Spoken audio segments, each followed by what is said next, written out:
Welcome everybody. It's a Friday afternoon.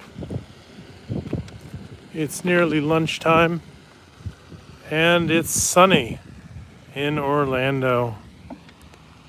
I'm at one of my favorite parks today. It's off of Harold Road. And while I enjoy the beauty of my surroundings, I think further to what makes up the universe around us.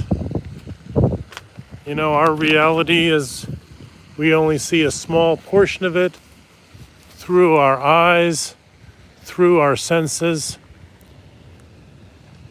But the universe is quite fascinating to observe, either in the microscopic view, a blade of grass, a germ on a blade of grass, or outer space, the planets, the solar system, and faraway stars. What is the structure of the universe? Well, we covered a related topic recently at Orlando Stoics, and the topic was Stephen Wolfram and the concept called the Ruliad. Stephen Wolfram, the American physicist and mathematician,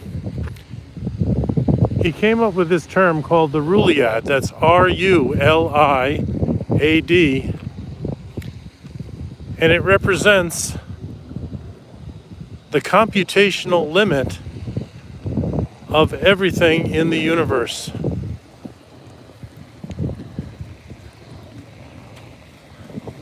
Sometimes it's also phrased as the structural limit of the universe. What does that mean? Well, the way Wolfram intended it is the idea that there's a limit to all the computations and the entanglements of all the elements and the material in the universe. That's really something big to think about today. And from this computational limit, not only does the universe and what we can sense from it, not only does that emerge, but also alternative universes can emerge from this.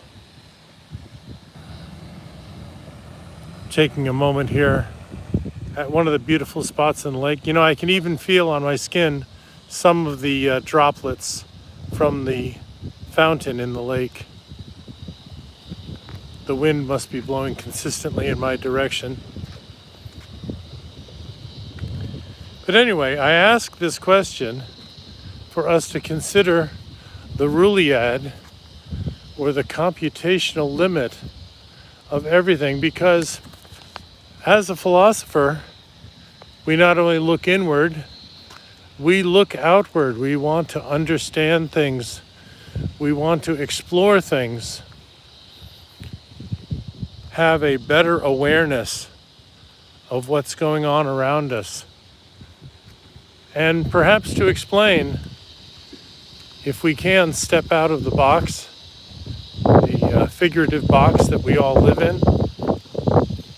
If we can step out for a little bit, maybe we can get a better understanding or a better awareness. Some examples recently is that biologists are better understanding the way that plants and fungi communicate in the forest, how they cooperate and also compete for resources. Human beings need to do a little bit better in that area too.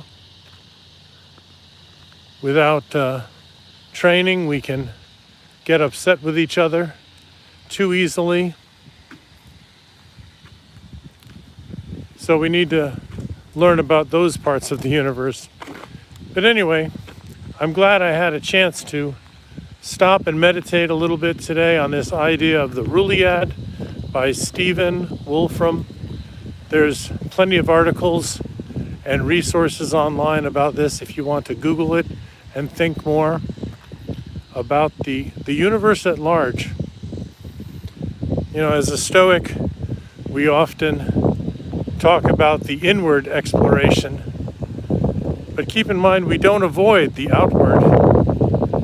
We just avoid getting upset at events that are happening around us, but we still, as Stoics, like to explore the universe, to think about what makes things work.